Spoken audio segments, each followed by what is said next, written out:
Good evening. I'd like to call to order the meeting for Bedford Township for January 17th, 2023. Please stand for the pledge. I pledge allegiance to the flag of the United States of America and to the republic for which it stands, one nation, under God, indivisible, with liberty and justice for all. At this time, if Pastor Steve Hobbins with Lewis Avenue Baptist Church could open us up in prayer. Thank you. Let's pray. Father, I ask that you would be with us tonight. I ask that you would guide our thinking and be with the planning. We know there are bigger political arenas around, but Father, these are big to us. And the fact that we're coming asking for wisdom lets you know that we're aware of our need and of your ability. I ask that you would just superintend everything and that you would be glorified. And we ask this now in the name of Jesus Christ. Amen. Amen. Amen. Thank you very much. Okay, at this time, a resolution to establish the Road Improvement Special Assessment District for Whitman Drive. I look for a motion to open a public hearing. Motion to open the public hearing. Support. Okay, motion is supported by Mr. Gore. Discussion? Okay, seeing none, could you call the roll, please? Mr. Steiner? Aye. Mr. Gore? Aye. Ms. Janasek? Aye. Mr. Bruning? Aye. Mr. Montry? Aye. Hirschberger votes aye. Mr. Peroni? Aye, the motion passed 7-0. At this time, if anybody would like to come forward to speak to the Road Improvement Special Assessment District for Whitman Drive, now would be the time to do so.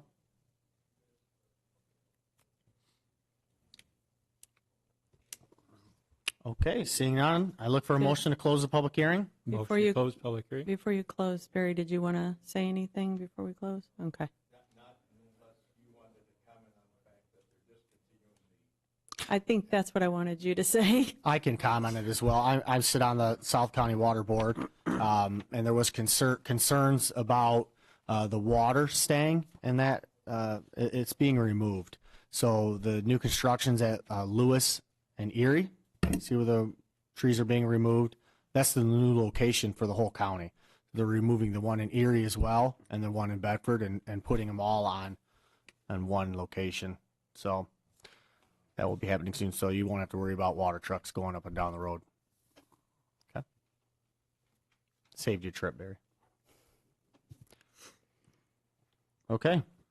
Do we have a Sorry, motion and support? Call the roll. Who was the support? Mr. Gore. Okay. Mr. Steiner? Aye. Mr. Gore? Aye. Mr. Bruning? Aye. Mr. Montry? Aye. Ms. Janasek? Aye. Hirschberger votes aye. Mr. Peroni? Aye, the motion passed 7-0. All right, so attached is the resolution and public notice for the Road Improvement Special Assessment District for Whitman Drive. The public hearing is to approve the district only, containing 11 parcels, of which 6 have signed 54%, and includes 65% of the land area in favor of the road improvement. The estimated cost at this time is projected at $111,320, which divided by the 11 parcels is $10,120 per parcel. The amount will be approved at our second public hearing. So I'd like to make a motion that we would approve the resolution to establish the Whitman Drive Public Road Maintenance District as presented. Support. Okay, motion and supported. Discussion? Okay, seeing none. The public hearing's over, ma'am. I'm sorry. I'm just saying, that figure is not the figure that was on here. I was just wondering what your figure was again.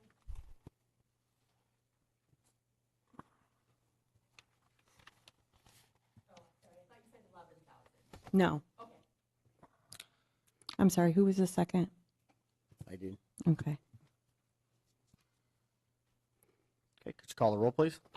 Hirschberger votes aye. Mr. Bruning? Aye. Ms. Janasek? Aye. Mr. Gore? Aye. Mr. Steiner? Aye. Mr. Montry? Aye.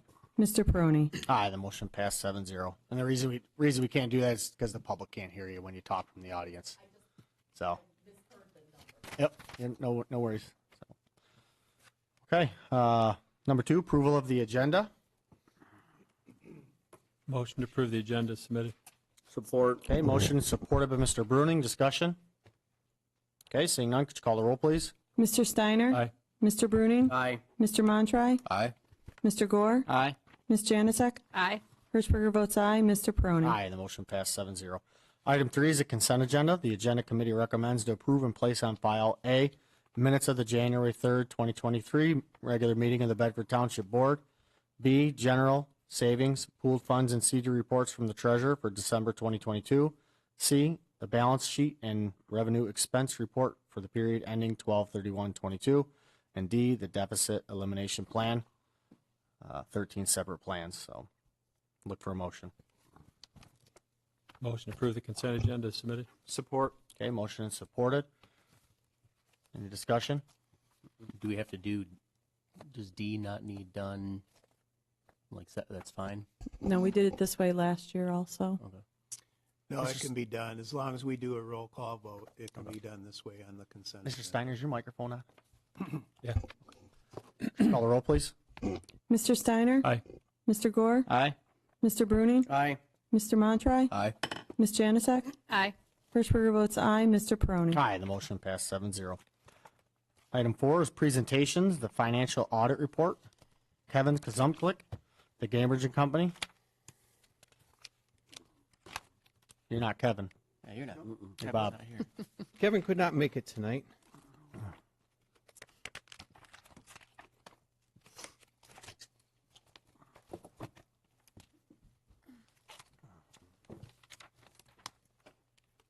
So I will try to fill in. If we have any questions that can't be answered tonight, we can forward those questions off to Kevin. I'd like to start by saying we had a very good audit. It went very well, very smooth, no issues. I'll start with page 1 on your audit, second paragraph. Their opinion is a very good opinion. It's an unmodified opinion, which is the highest level of assurance. There were no major budget deficiencies. And our deficit fund balances, which we just approved, were very clean, very good. There was also no internal control deficiencies.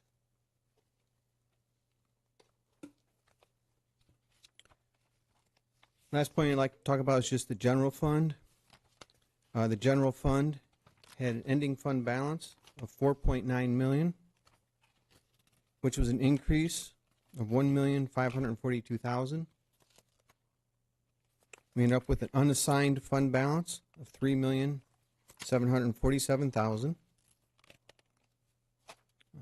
So we did very good. There was a couple questions.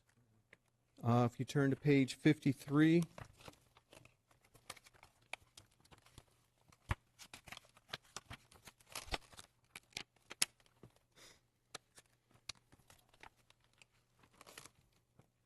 This is the way the ARPA fund is reported because these are federal grants.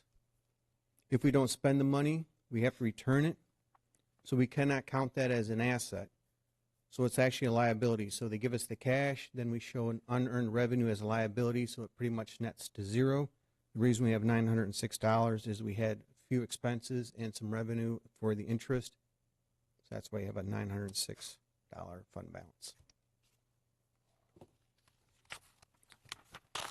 Any questions on the audit? Mr. Steiner? Well, I'm sort of disappointed that our Gaybridge and Associates couldn't be here because as I went through page 36 and part of 37 talks about one of the risks that we have, and I'm just going to round numbers, but it basically says that we have an exposed balance of $21 million.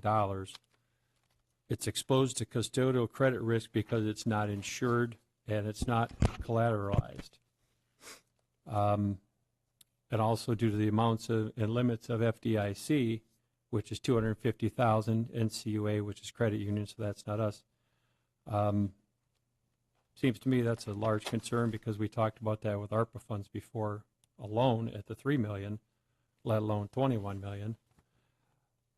Page 38, it does state the township's investment policy does not limit investments in a single financial institution of a single security type. So I guess that's part of our policy that says we can do that. Granted, we've got decent banking institutions here, but it sure leaves a lot of room for error.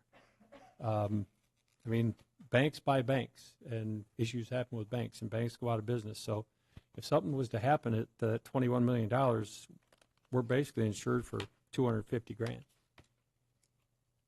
Ms. Januzak? I want to address that comment. I am in contact with our financial guy with investments, and we are in the process of working on getting some funds moved over into more investments.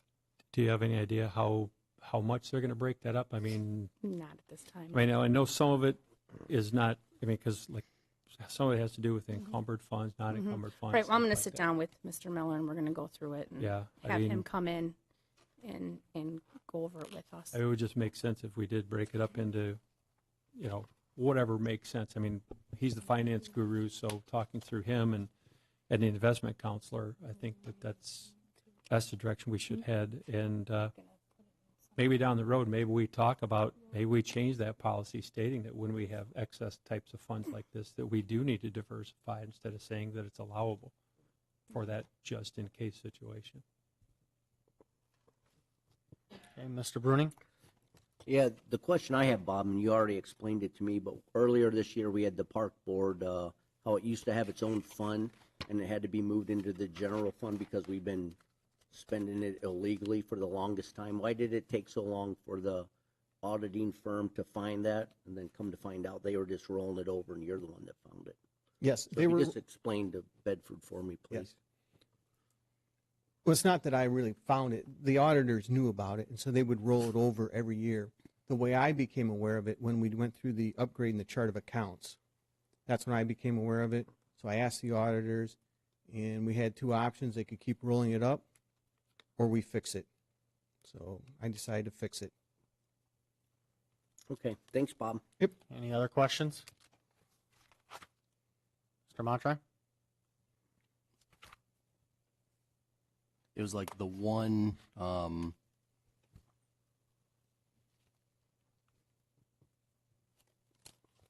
trying to find it.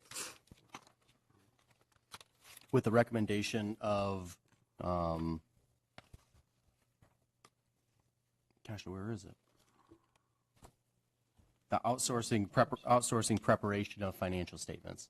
I was just curious as to your thoughts on, is that something that we should, or I mean, anyone on the board, is that something that we should third party? Is that something that like we could get you further training on? That you would just is like, what is the need there for like you to be able to do that, or do we need like to do that do we need to outsource that to a third party outside of the auditing firm, or what's your opinion on that? Yep. My recommendation is to leave it the way it is, to train myself. We just don't have large enough staff.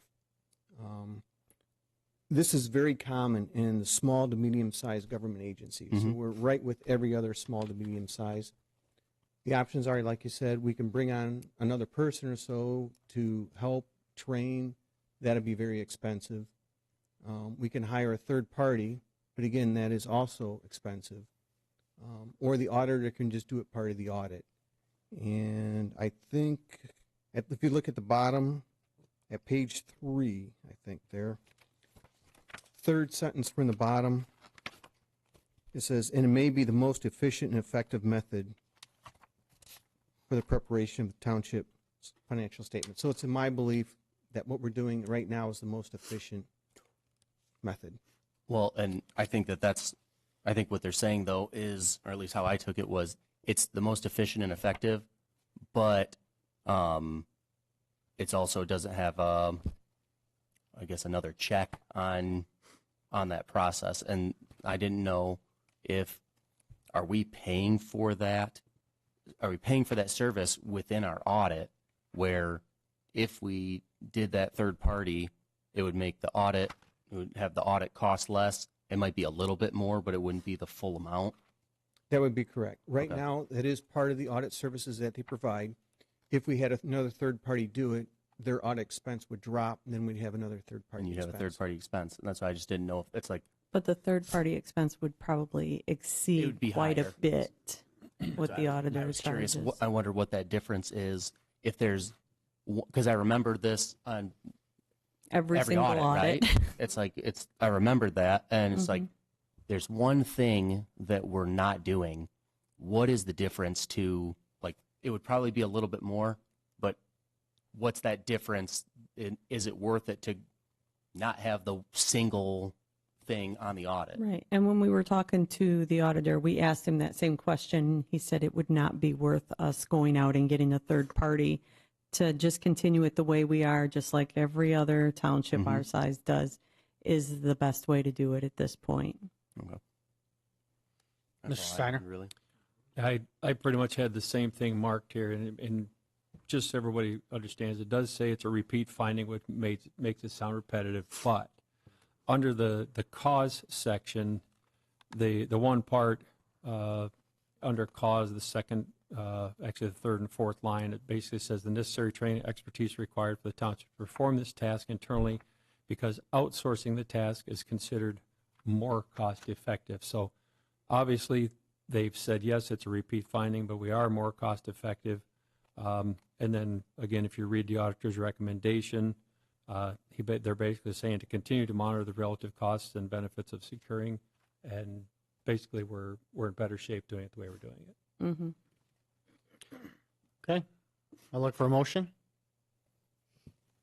I'll make a motion to approve the 2022 year-end audit financial report as presented. Support. Okay, motion is supported by Mr. Bruning. Any more discussion? Okay, could you call the roll, please? Mr. Steiner? Aye. Mr. Bruning? Aye. Mr. Montroy? Aye. Ms. Janusek? Aye. Mr. Gore? Aye. Hirschberger votes aye. Mr. Peroni? Aye, and the motion passed 7-0.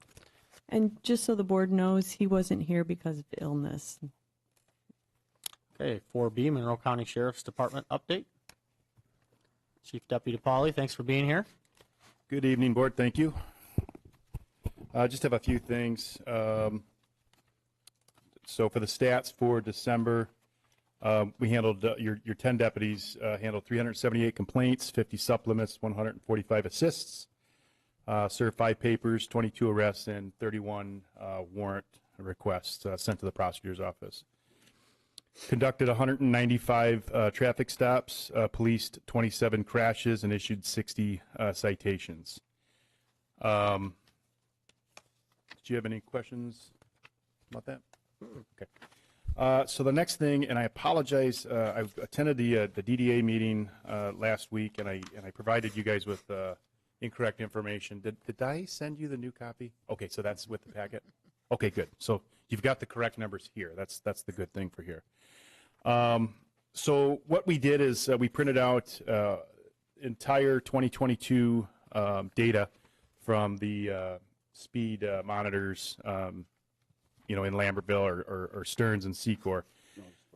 So I wanted to talk about each one. So Stearns, east of Secor, so that is westbound traffic. For the entire year, 2.1 million vehicles traveled past that speed sign. Overwhelming majority, 1.7 million vehicles were less than 40 miles an hour. Now, the speed limit is 45, so 1.7 million is less than 40 miles an hour. So 41 to 45 miles per hour, there's 381 vehicles, so still underneath the speed limit. So really, if you're doing the math, the rough math, roughly 2 million vehicles of 2.1 were under the speed limit, at or under the speed limit. So 5 over, 46 to 50, 86,000 vehicles. And then, as you can see, it goes down from there considerably. Still a problem, but we did have 74 vehicles traveling 71 to 75. I'd like to add, though, with that, we don't minus out police, ambulances, Todd. Yeah. You know, the you don't minus how many times they're traveling through there, the red box. for, the retirement villas in Hampton Manor, they're speeding. Correct. They could, in a whole year, that could be a lot of that number. Correct. There's no way for those measurement devices to tell which vehicles are going. Yeah. They just document the data. And I don't have the I guess there is the timing on the back. It's really hard to read. I don't even know how you would read that. But nonetheless, that's pretty good. 74 vehicles out of 2.1 million. That's something that, again, we're not going to live with it, but we can manage that. So your opinion, do you feel like these speed signs work? I do. And what I do feel is, I think most people when they're driving inbound into the corridor, they might be going a little bit over, or they see the vehicle in front of them that's going a little bit over, and they see the flashing sign. And I think most people are conscientious enough to kind of tap the brakes. Listen, we're all human. We all make mistakes. We all go over the speed limit here and there.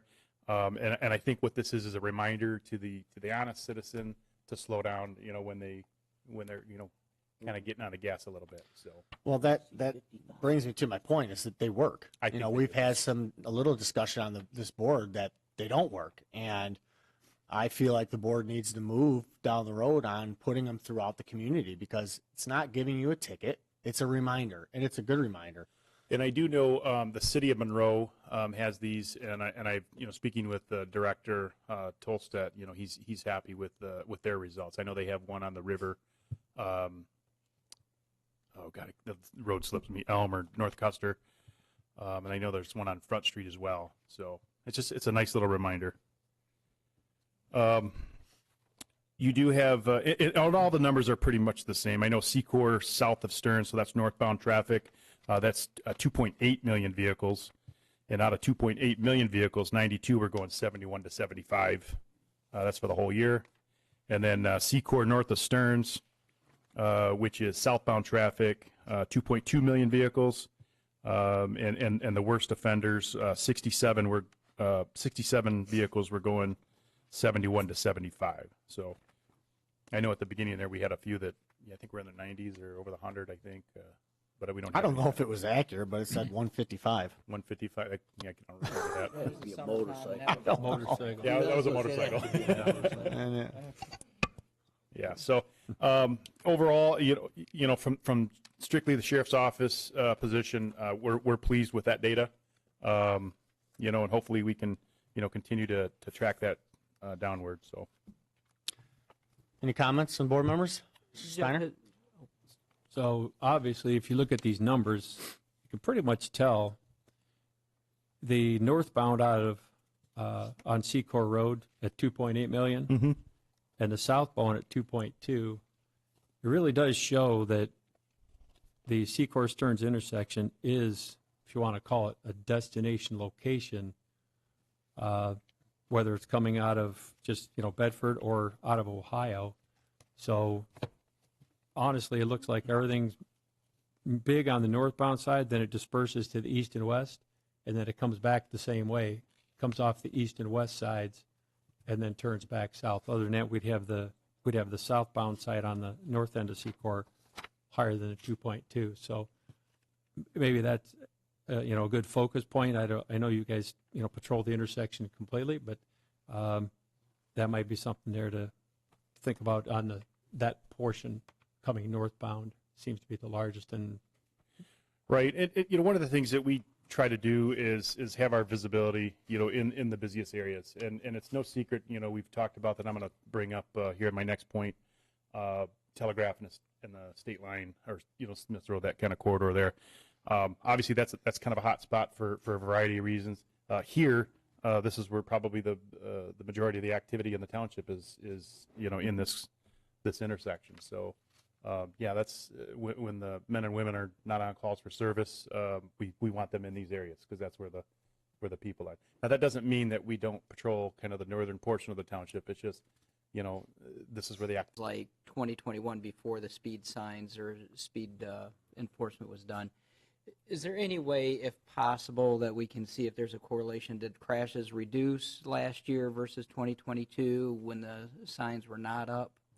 I think so, yes. I don't know how to pull that data, but luckily I know somebody that probably can. That's going to be their job. Janine Abart, the road commissioner, would have that information as well. Okay. Well, I mean, if it's possible, Yeah, just to see if there's any correlation or not. And I know a lot of factors go into whether or not there's crashes or not, weather. And so you want to do whatnot. 2021 versus 2022? I just want to see when the signs were installed versus when they weren't there, if there was any crash data to show that we had a decrease or even an increase, Okay. one way or the other. I'll have that at the next meeting. It doesn't have to be the next meeting. But thanks. So on to my third point tonight. I know I feel like a broken record, and I always talk about the patrols at Telegraph and the State Line in that area. I can tell you for a fact that it's having a positive impact from law enforcement. I know there's some frustration, some people that are commented to our deputies that they when they visit those areas, they're no longer visiting those areas because of the police presence, and to basically commit crimes. So that is a good sign for our efforts. Now, I wanted to present tonight. I wanted to bring in Detective Josh Modelinsky because he's the one that actually did all the data. He went back and he went through 2 different report writing systems that we have. He pulled all the data from dispatch records from 2 different systems. It's been a little bit difficult for him, along with handling all his other calls for service and his investigation. So it's been a long investigation on his part, but he is complete. So we are going to meet with the prosecutor's office either later this week or next week, and I think it's only fair that we allow him to try to do his job before we kind of put this information out publicly. So I don't have a time frame on that. I mean, certainly that's going to be up to Mr. Rohrig, but he is eager to sit down with us and to go over that data. But when he's complete, I intend to bring Detective Modelinsky in here just to kind of say, hey, this is the guy that did all the data, and then we'll share those, the figures that we had, and it's pretty eye-opening, the number of things that we've done. A lot of it's our self-initiated activity, but again, there's still crime there, and that's why there is self-initiated field activity. So I'm kind of happy about that. I know Josh is pretty happy it's coming to an end too, but we're still going to patrol there. That has been a mandate, and as far as I'm concerned, and I know the sheriff, we are going to patrol in those areas where there's crime. Period. Yeah, I don't think we should ever stop because it'll just slowly come back. And just to reiterate, our mandate is to each deputy to spend time in each one on. So all 10 of them, every time they're working, they're spending time in that area. Now we leave it up to the lieutenants and the sergeants to kind of direct when they're in those zones, but that's the mandate. So. And obviously, that's one of the largest thoroughfares. Yes. So, and you're gonna always, police those thoroughfares with the most northbound, southbound traffic. Yep. And again, across the line. Yep. That's where the calls for service. And again, that does not take away from, we have intentional patrols all the time in neighborhoods. We obviously there's a lot of neighborhoods, and we want to be in those neighborhoods, and we want to patrol, and we make that a priority as well. But again, at the end of the day, when calls for service are happening, that's where we want to be. So. And then finally, I've had a couple questions, and I know there's some discussion between the board or some of you in the county about maybe moving in a different direction with respect to vehicles. But one of your vehicles was involved in a or was damaged in a pursuit that did not originate in the township and did not travel through. But we felt our officers and our command structure at the time felt that the need to pull the Bedford deputy out to go on, it was a pursuit. And there was some information that there may have been a pistol and a felon and so on and so forth. Anyway, your vehicle got damaged, and that is being covered by the county. So the sheriff, has made a commitment that we'll cover that damage.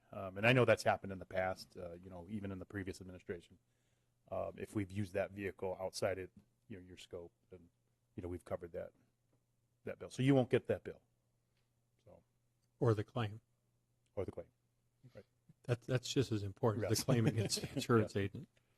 Any more comments? Any comments? Polly, I just want to thank you for being here every other week. It's I know it's a big commitment, but we really appreciate the updates. Thank you. Really do. All right. Thank you, sir. Thanks. Thank you. Okay, up next is public comment. Comments limited to 5 minutes for board agenda items only. Good evening, Logan Tisdale, 1308 Brandywine Street. I want to comment on 4B. I want to say I really appreciate seeing that information on those speed monitors. It shows us just how busy that intersection is there at Secor and Stearns Road. I travel that an awful lot. I get to see that speed sign monitor quite a bit because I go out to Sylvania just about every morning and have coffee. So I kind of monitor that. And I know the majority of people are obeying the speed law.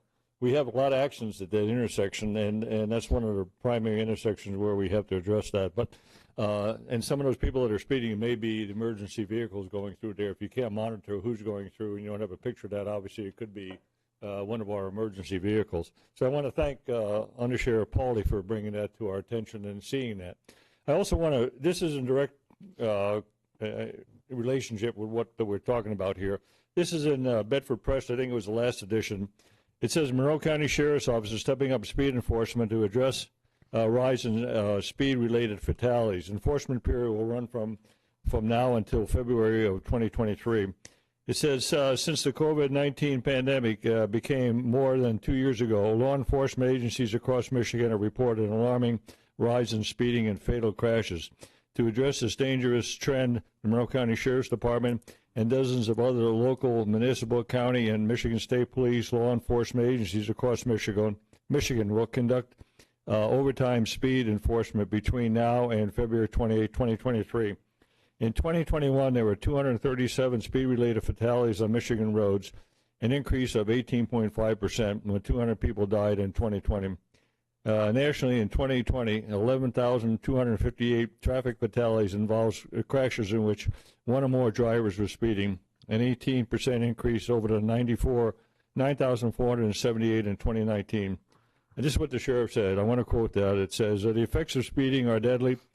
Said Sheriff Troy Goodnow. We see people speeding every day. We are asking drivers to slow down in your neighborhoods and on local roads to help keep everyone safe. You need to always obey the speed law, posted speed limit. I appreciate that. I got a chance to talk to the sheriff here the other day. Supervisor Peroni invited me in on one of the meetings. Kind of explained to me why there were so many patrol hours and not enough traffic citations. I certainly understand what he was talking about, and I certainly appreciate the fact that he took the time to talk to me, and that's one of the things that you addressed. You know what my passion has been for the last 10 years about traffic enforcement here in Bedford and also Monroe County.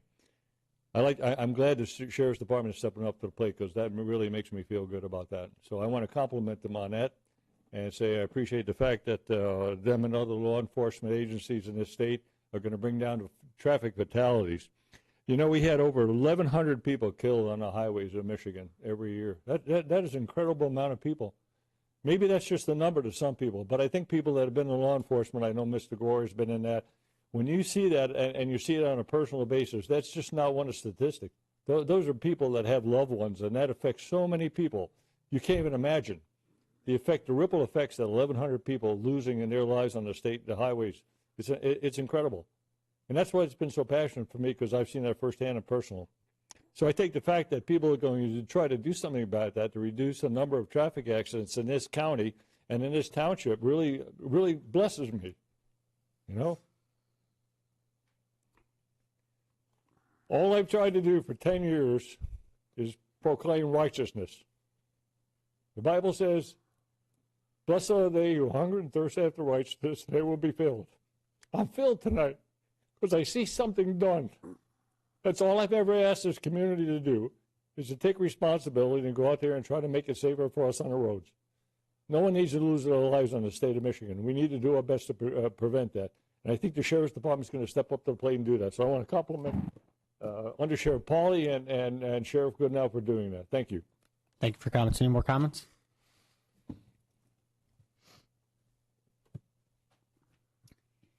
Good evening. Jody Rector, Planning and Zoning Department. I'm here on 8C regarding the update to the boardroom. As a department that actually also facilitates and utilizes the boardroom for not only Planning Commission, but for the Board of Zoning Appeals, I would encourage the board to take into consideration upgrading the boardroom for the mere fact that we don't put our items on the website for the residents to see at home, and I believe that that would give them the opportunity to see and facilitate some of their questions and concerns moving forward with development. They'd be able to see some of those as discussion is happening, and I believe that moving forward in that direction, even when you're at home watching this meeting, as I do most of the time at home, you have to actually watch the meeting and then bring up the packet information on your computer or print it at home for yourself. And I'm not sure if all residents have that ability at home to have the information provided, such as talking about the audit. Those items could have been presented and shown to the public that doesn't have the ability to have that information at home free-handed other than what's on the website. So that is all I have. Thank you for your comments. Any more comments?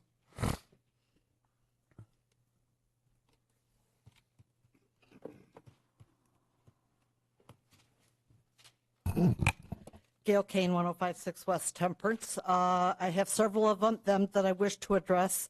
3D, a better understanding of why the building department would already be in deficit for 2023. 4A, I'm happy that Todd asked, because I too feel that the public deserves to have a better understanding of what happened with the parks monies. 4B, the placement of the signs dictates slowing due to entering the intersection.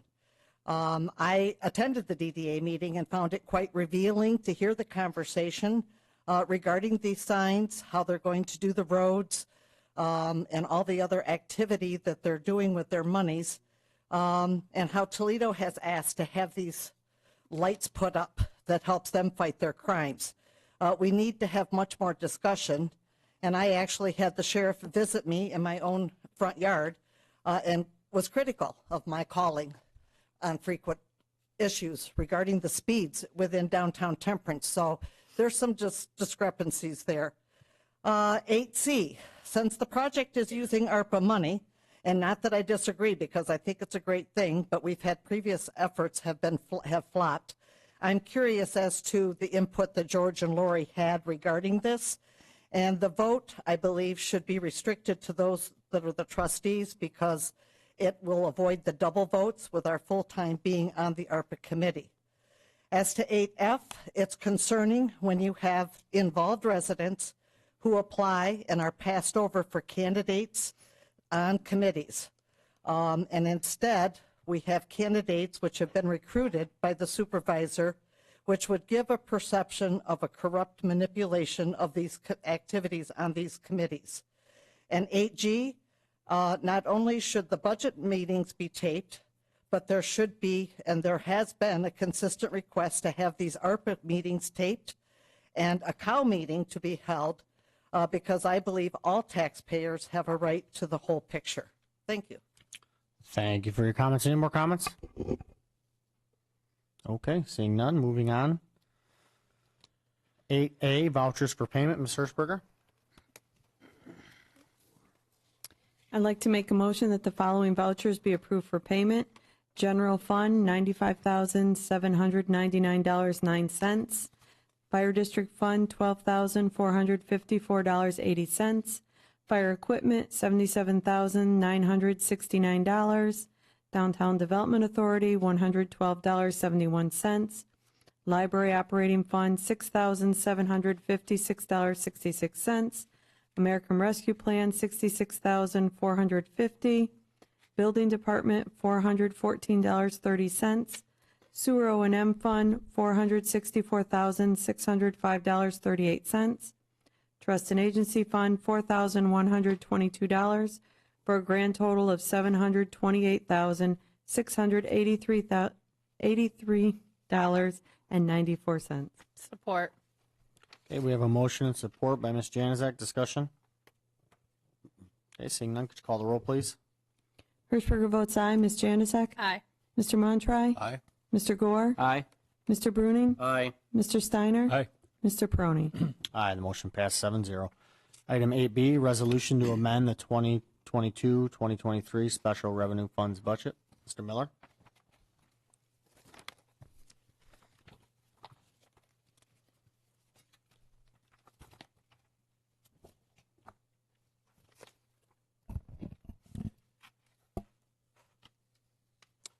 The first fund is the Fire District Fund. With this fund, they have an increase in revenue from federal grants and private source contributions, $75,000. But we have some expenses that are going to increase, legal fees and legal fees union, and also the final payment for the capital outlay of Fire Station 2 remodel. The expenses increased by $159,500.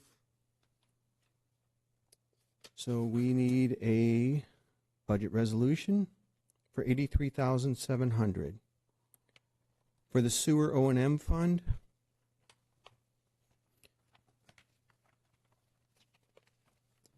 this one here, I can walk you through the math on this one. I know this one's a little bit more complicated, but we'll start with the Monroe County Drain Commission page. I have it marked as C. The $461,876 is the new bi-monthly payment. If we go to the next page, which says GL Activity Report, on B, what that is the current bi-monthly payment was $458,957. We made 3 of those, which totaled the $1,376,871. We would then have 3 additional payments at $461,876. That totals $1,385,628. When you add the B and the D, we need $2,762,499.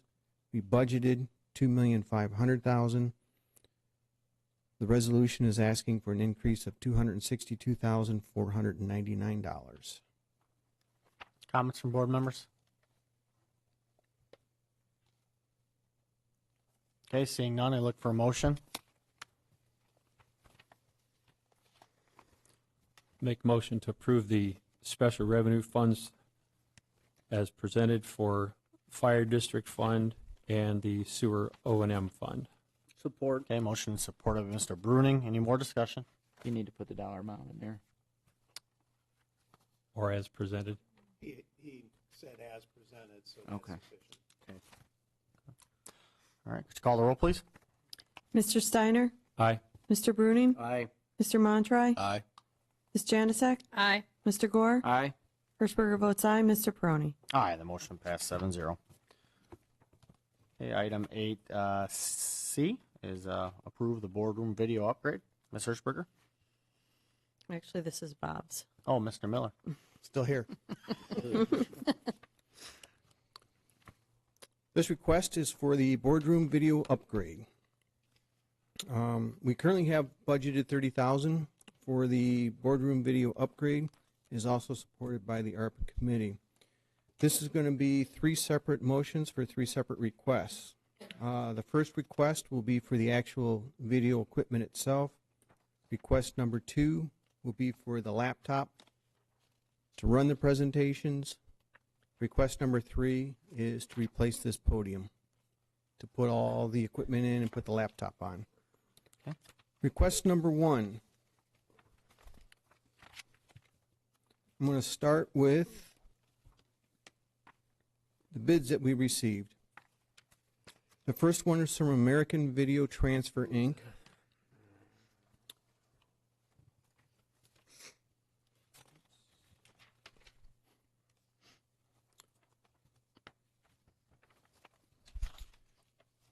This is my recommendation. It's also was referred to us by IT Right.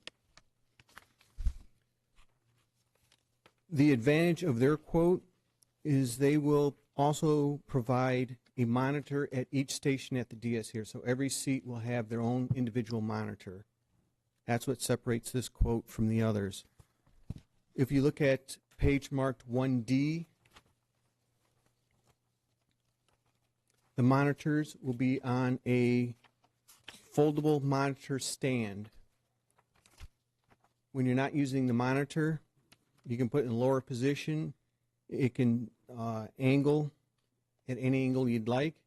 You can also put the monitor off to your side a little bit so you still have some space to put some papers on the desk in front of you.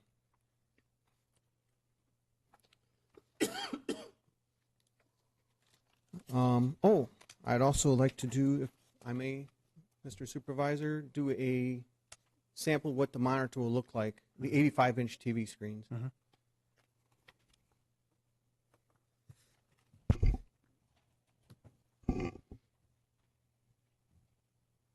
Do you need a hand?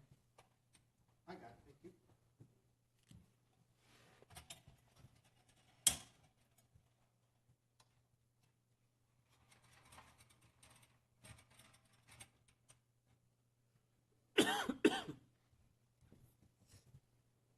We will have one 85-inch monitor in this corner and one in that corner for the audience to view.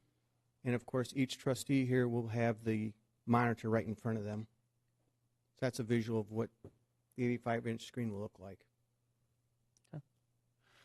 Any questions for Mr. Miller?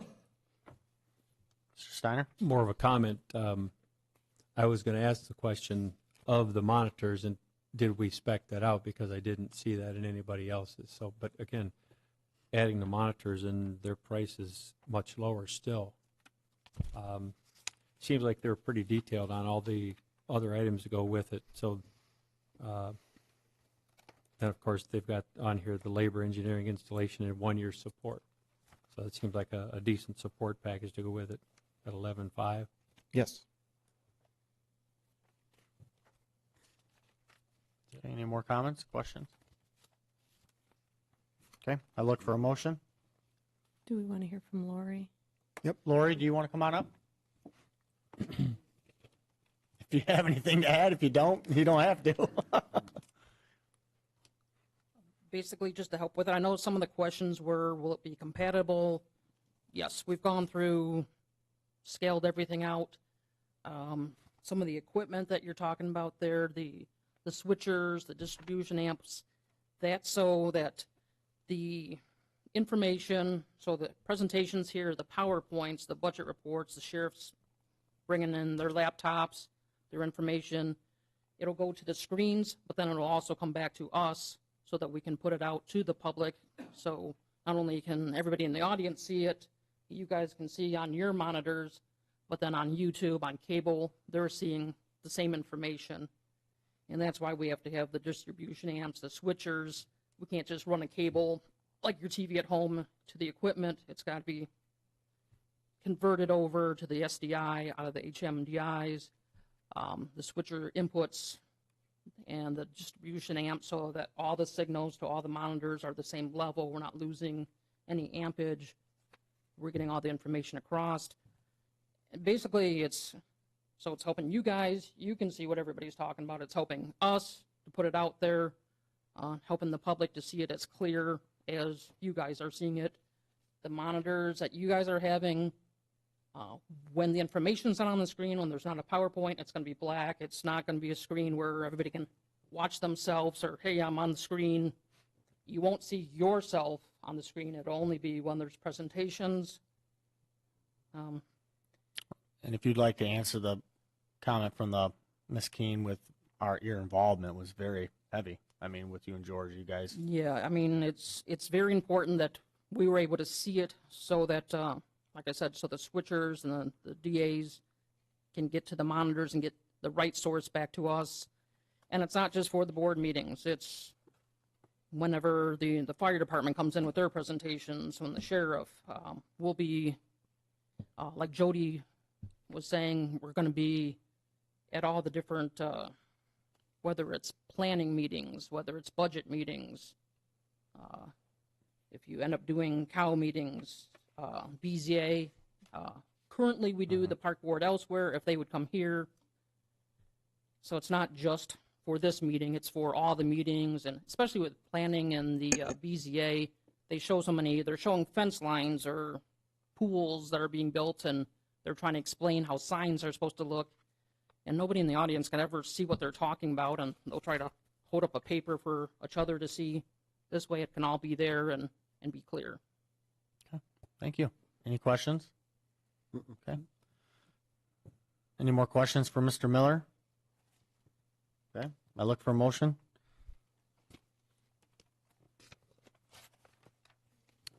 I'll make a motion to accept the proposal and quotation from American Video Transfer for the sum of $11,546 with all the equipment and accessories as presented. Support. Okay, motion and support of Mr. Bruning. Discussion. I just want to thank the board for bringing this to the table and moving forward on it. I deal with a lot of communities, and a lot of them still don't videotape their meetings, their board meetings. So doing this will put us in a category to where the residents can understand what's going on. I think it's very important because a lot of people have a hard time getting here. So, okay, could you call the roll, please? Mr. Steiner? Aye. Mr. Bruning? Aye. Mr. Montry? Aye. Ms. Jandatek? Aye. Mr. Gore? Aye. Hirschberger votes aye. Mr. Peroni? Aye, and the motion passed 7-0.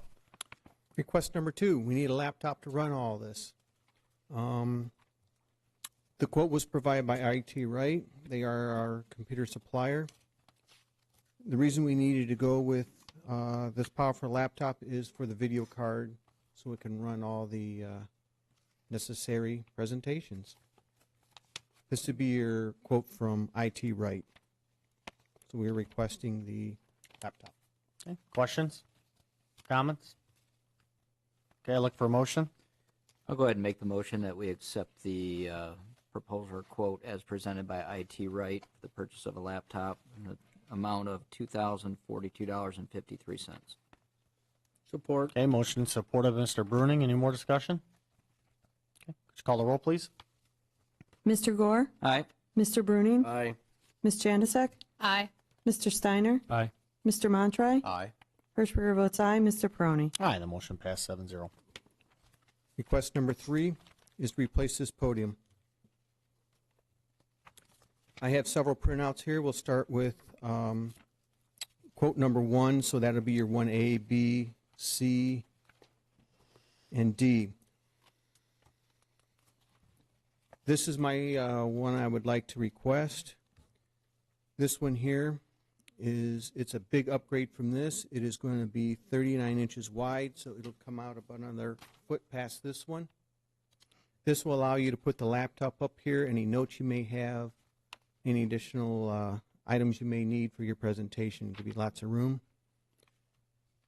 This podium also has locking doors and cable management, which would be very important. If we keep the laptop in this room, we can lock it up. It'll also be big enough to store all the equipment that Lori needs all the equipment she mentioned, the splitter and all the other items. It can be locked right in the cabinet. This cabinet is 414 pounds, so it will last a long time. It is a high quality podium. It does require special shipping, so if we do approve this one, we have to include the request to cover shipping. A liftgate truck is needed, so it'll be approximately $300 for that. This podium is also on Amazon for the same exact price. If we look at your printout 1D, it's the same podium from a different supplier, and it's a few $100s more. So display to go would be my recommendation for this type of podium. I did provide another option, 2A. This is our mid-range podium. This podium is a step above what we have currently right now, but the limitations of proposal 2A is it does not lock and it has no cable management. So I do not recommend that one. A third option I am presenting is 3A. This is your entry-level version. It does have locking doors, cable management, but it's only 140 pounds. It's something similar to this, but it does have very poor reviews, but it is inexpensive. It's only $385. I did provide a fourth option. That's 4A. This is more of a top of the line for all types of audio presentations. It's not as big, doesn't have the space, and it is significantly more expensive. Just wanted to throw another option out there for you. My recommendation would be proposal number 1. Any questions on the podium? Mr. Steiner? Just quick, when they were talking about the lift gate truck, is that inside delivery too, or is that strictly to your doorstep? We would have to contract with the shipping company. It would most likely be to the front doors. I've already talked to Mr. Thatcher. They've got it covered already. Okay, I figured they did, but I figured I'd ask the question. Yep, thank you. Yeah, because other than that, you either like kind of carts or four-wheel dollies, whatever, at least to get it to the elevator to get it up here. Yes. That's it. Okay, I look for a motion. I'll go ahead and make a motion that we approve the purchase of the Display 2 Go 41-inch multimedia podium with cabinet as presented, along with the additional approximate $300 for shipping for a liftgate truck. Support. Okay, motion in support of Mr. Bruning. Any more discussion? Okay, could you call the roll, please? Mr. Gore? Aye.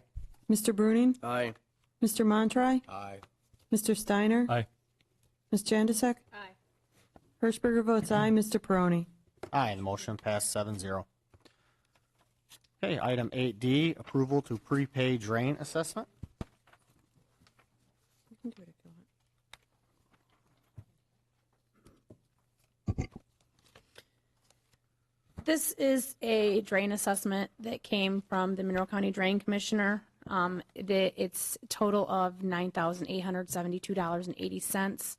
What this is it's for this building here because we drain into this the center drain within directs. This is to prepay this drain assessment off, otherwise it would go on to a tax bill every year for 2 years with interest. So if we pay this off in full, there will be no interest. I do know that it shows that payments will be accepted until noon, January 12th. I did call Laura up at the Drain Commission's office, and she said that because our meeting was after the due date, that if we did agree to prepay this, that it would not be an issue for the payment. Okay, questions from board members? Comments? Okay, I look for a motion. I'll go ahead and make the motion that we approve the prepayment to the Drain Commission, the amount of $9,872.80. Support. Okay, motion is supported by Mr. Bruning. Discussion? Okay, could you call the roll, please? Mr. Gore? Aye. Mr. Bruning? Aye. Ms. Jandisek? Aye. Mr. Steiner? Aye. Mr. Montry? Aye. Hirschberger votes aye. Mr. Peroni? Aye, the motion passed 7-0. Okay, item 8E, appointments to the Board of Review. Okay, I'm requesting to appoint Josh Walters to the Board of Review, term ending 1/1/25 at noon. Josh has a background in real estate and is a Bedford High School graduate. He is currently not on any other township boards. That's my motion. Support. Okay, motion supported by Mr. Montry. Discussion? Okay, could you call the roll, please? Mr. Peroni? Aye. Mr. Montry? Aye. Ms. Jandisek? Aye. Mr. Gore? Aye. Mr. Steiner? No. Mr. Bruning? Aye. Hirschberger votes aye. Okay, the motion passed 6-1. I'm requesting the board to appoint Josh Stump to the Board of Review as an alternate. First term ending 1/1/25 at noon. Josh has a background in business, education, and government. He's currently not on any other township boards. That's my motion. Motion is supported by Mr. Montry. Discussion? Okay, could you call the roll, please? Mr. Pruney, Aye. Mr. Montry, Aye.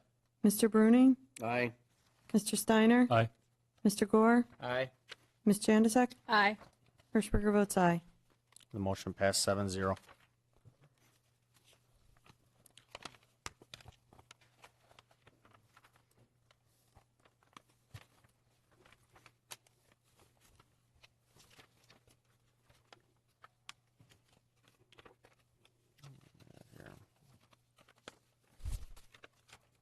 Find mine. Get my bearings here.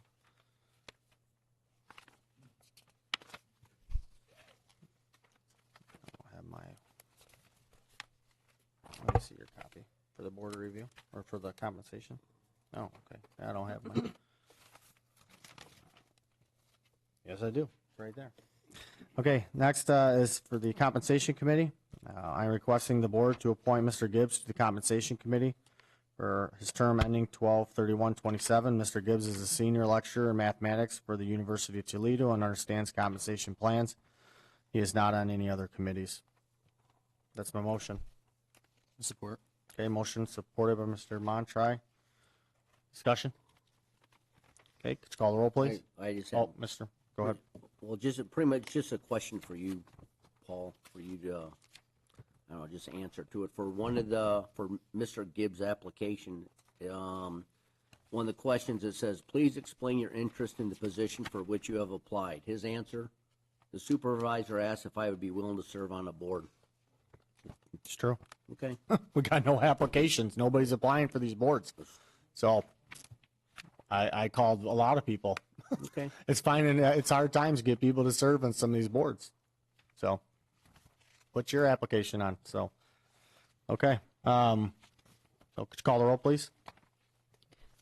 Mr. Peroni, Aye. Mr. Montry, Aye. Mr. Bruning, No. Mr. Steiner, Aye. Mr. Gore, Aye. Ms. Jandisek, Aye. Hirschberger votes aye. Okay, the motion passed 6-1. Okay, next is I'm requesting to appoint Mr. Ellsworth to the Compensation Committee for a term ending 12/31/27. Mr. Ellsworth is a Bedford business owner and understands compensation plans, and he is not on any other committees at this time. That's my motion. I'll second. Okay, motion supported by Ms. Hirschberger. Discussion? Okay, could you call the roll, please? Mr. Peroni, Aye. Hirschberger votes aye. Mr. Montry, No. Mr. Bruning, Aye. Mr. Steiner, Aye. Mr. Gore, Aye. Ms. Jandisek. Aye. Okay, the motion passed 6-1. Okay.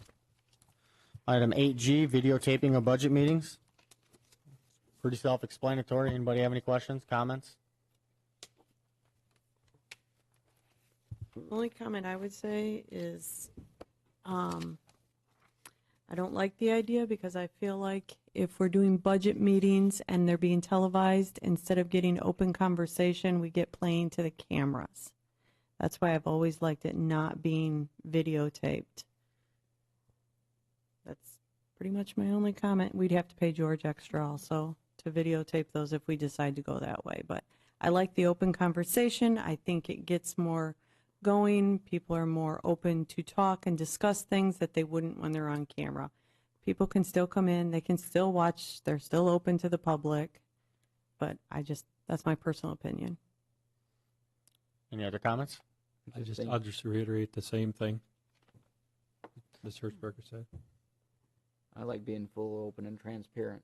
That's what I would say. That's what the people want. It'll reach more people to see the budget meeting, so I'm perfectly fine with videotaping them. I like the transparency. I just don't think I don't think board members are more open or apt to talk more freely. That's the only problem. And it's happened in the past. I would say, though, how is that any different from these meetings, though? I mean, we could say the same thing about these. We wouldn't know because these have always been taped. Yeah. People definitely play to the cameras at these meetings. Yes, they do. Yes, they do. Okay, all right. I look for a motion. I'll make the motion. I'll make a motion. We start videotaping the budget meetings effective this this year and have him be in this room with George and pay him what we need to pay him to do it. If you're going to go ahead. Oh, you can. Oh, I was just saying support. Okay, motion supported by Mr. Montry. Any more discussion? Okay, could you call the roll, please? Mr. Peroni? Aye. Mr. Montry? Aye. Mr. Bruning? Aye. Mr. Steiner? No. Mr. Gore? Aye. Ms. Jandisek? No. Hirschberger votes no. Okay, the motion passed 4-3. Yes. Okay. All right, moving on to comments from the public. Comments limited to 2 minutes. Come on up.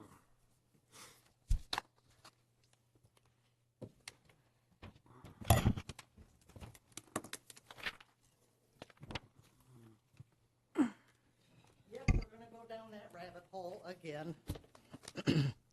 Gail Kane, 1056 West Temperance. Following the last township meeting and the statements made about the pocket park, I attended the park board meeting and learned that it was the park board's intent to remove that basketball court. So again, there is a question on the misuse or the disregard of an elected official in their positions. The parks also have properties within that drainage district. Tanglewood and Wood Stream Acres are two of those areas for certain. I had a late submission for the paper regarding the Adopt-A-Road, so it somewhat got censored. I am looking for people. We have a high trash area in the DDA district, so I'm looking for some of those businesses to step up and help with that section there.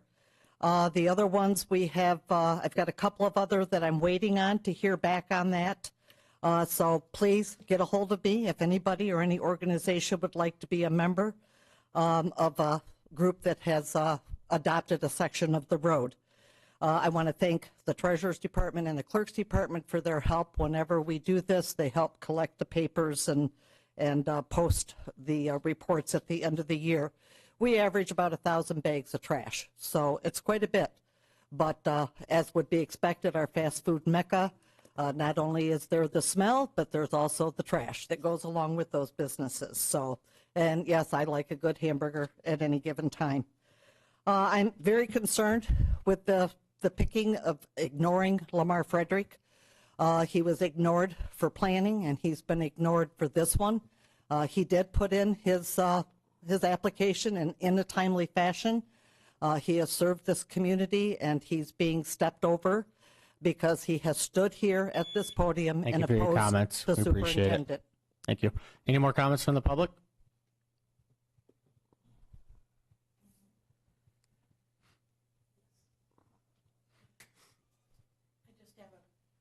Peggy Johnson, 1600 Longfellow Drive, and I just have a quick question.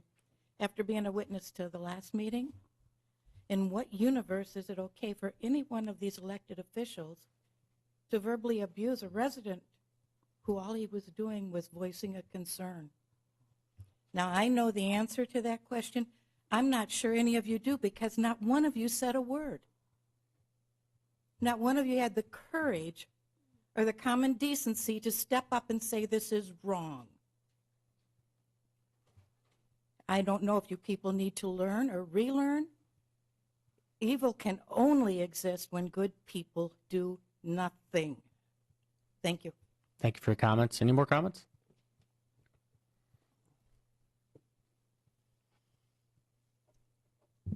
Jeff Stump, 7178 Wiltshire Drive. After last meeting, pretty upset. Following morning, I did what people advised me not to do. Went into Todd's shop. We spoke man to man. We talked out our differences. I give Todd a lot of credit for hearing me out. He felt it was a shot personally at him. I guess I didn't come across clear enough that it was more so about policy, and that the compensation committee should just take a look at the policy in regards to if a trustee were to miss, every meeting throughout the entire year. Like, that's mooching off taxpayer dollars. Like, I think there should be some kind of a thing. Yeah, you need to be able to take vacations or sick days or whatever the case may be. Absolutely, not question that at all. And so we talked out our differences, and actually you agreed with that yeah, the policy should be looked at. So I apologize for not coming off clear enough and communicating that. You did apologize to me and my family, and I appreciated that, and we shook hands, and I said, would you be able to do that at the board meeting? And you said you would, and so I just really appreciate you sitting down, talking with me, and something that, really bothered me, but, we shook hands, we moved on, man to man, so I really appreciate that. Yep, not a problem, Josh. Okay. Any more comments from the public?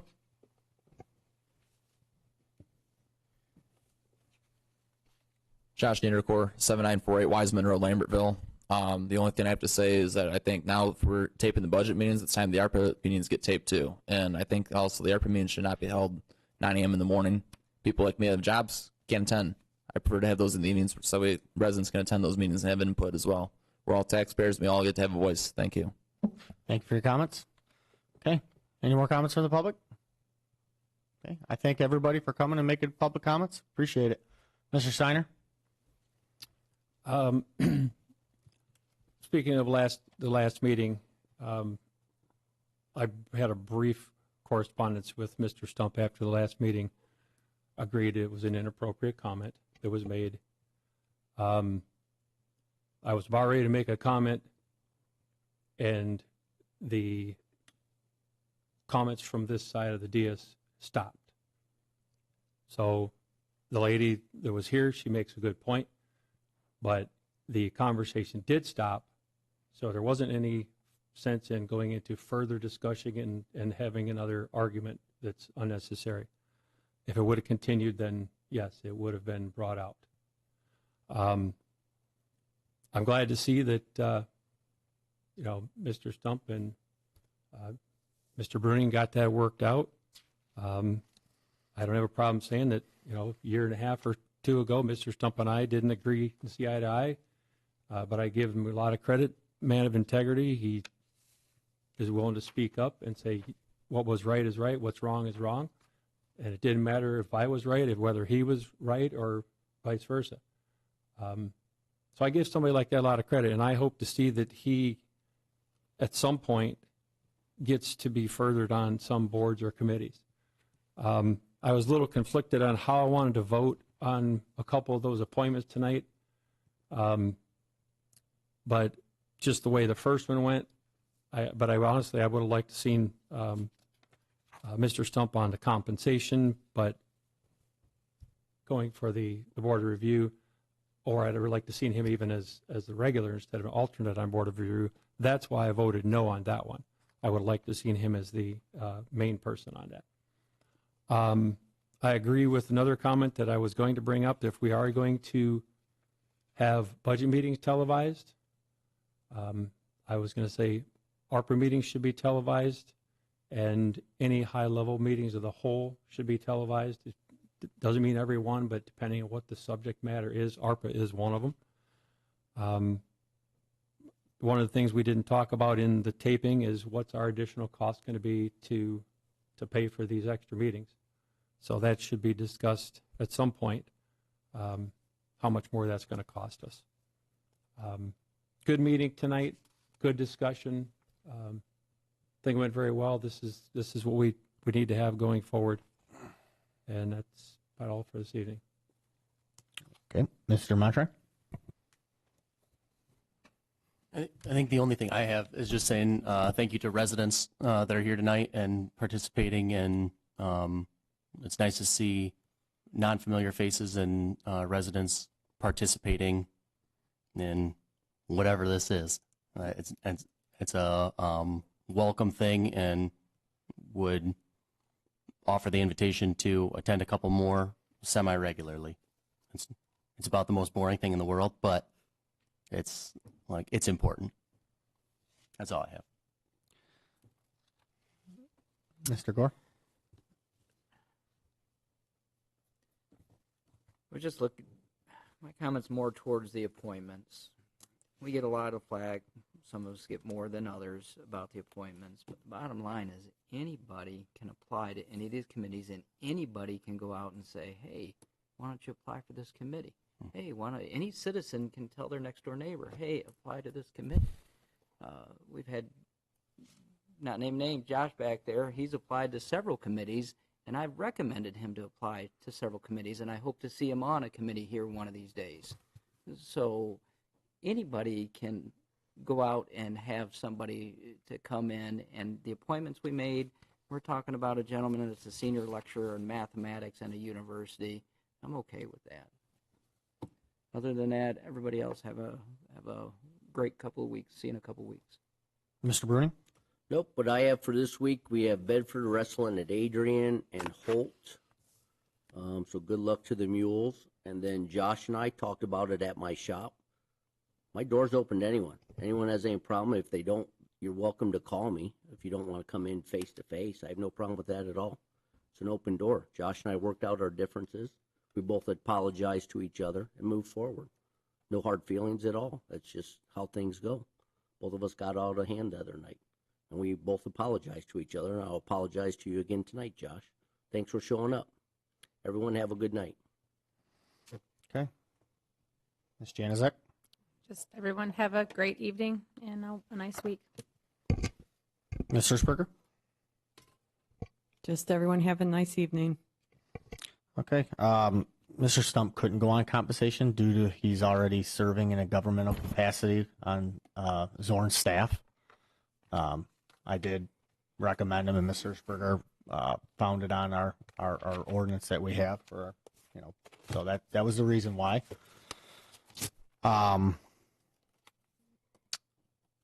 Just wanted to update the board quickly on the controls. It's been a long time coming. We've met with John Rawlings, had multiple discussions. We did get the bids back, and one of them was quite different from the others by about half. And in looking at it, without hurting our equipment, because the only way to really save in what we were looking at was to put on the speed controls on the units. Our units are pretty much at their due date. So by putting speed controls on them, yes, that would save money every year by putting speed controls on those, because it controls it. But you deter the life of the equipment. So John's bid didn't have that in there. And so with the other stuff we were talking about, because the ultimate thing we wanted to do was make sure people are comfortable in their building, people aren't freezing in rooms, and we want to save money. So we thought one of the big things we could do was put control panels on each one of, not panels, programmable thermostats where we can, wherever they're at, and program like this room every meeting and time, so that way it's not heated and cooled throughout the year. We can program. So we're going to continue to look at it. We had bids near the 100,000 mark. We had one bid near the 50,000 mark. So we're taking a hard look at it. We get different opinions of the bids, and at this time, it's we're not really sure if the best option is to go forward with the controls and spend all the money, because this place really was never, the building was never zoned properly to begin with. It's kind of a goofy setup. So doing what we would do wouldn't really be compatible with the units that we have. So like I said, we're doing some more studying on it. I will bring it to the board when we get a resolution of, where we're going. Trudy and Kristen and I met on this a few different times with Rawlings, and we're going to get a couple of other opinions, but that's kind of where we're at the moment.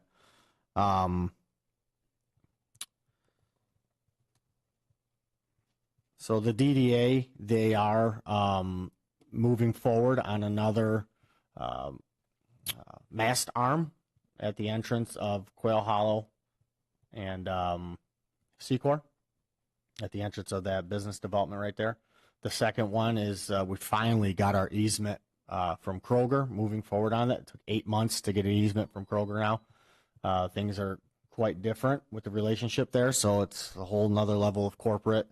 But we are moving forward. It should be bid out this year. I wanted to update the board on The Federal Aid Committee, some of the projects that you're going to see in 2023.